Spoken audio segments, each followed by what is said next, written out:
બધા જોવો હવે મારી બકરી ઈંડા આપશે.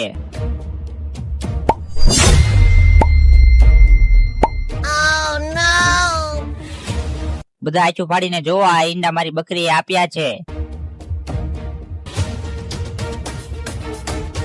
મારી બકરી 2 in 1 છે. ઈંડા પણ આપે છે અને દૂધ પણ આપે છે. બોલો કોને લેવાની છે બકરી? લે, આ બકરી તો જાદુઈ લાગે છે. હાલ જોતા આવી. આવો સરપંચ, આ મારી બકરી ઈંડા આપે છે. જો તમને દેખાડું. હાલ મારી બકરી ઈંડા આપ. પાયા બકરી તો જાદુઈ લાગે છે. પાયા બકરી હું આ 3 લાખમાં લઉં છું. લાવ, આ બકરી આજથી મારી થઈ ગઈ.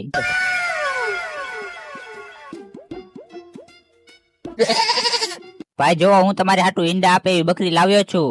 અરે ગાંડો થઈ ગયો છે કે હું? બકરી ઈંડા થોડીક આપે? જો ભાઈ, હું તમને દેખાડું કે મારી બકરી ઈંડા આપે છે. હાલ મારી બકરી જલ્દીથી ઈંડા આપ. અરે ઠોકીના, બકરી જવા દે. તને 3 લાખ રૂપિયા આપ્યા હતા, ઈ ક્યાં ગયા? ઈ 3 લાખ રૂપિયાની તો હું આ બકરી લાવ્યો છું. અરે ઠોકીના, 20,000 ની બકરી તું 3 લાખ રૂપિયામાં લાવ્યો?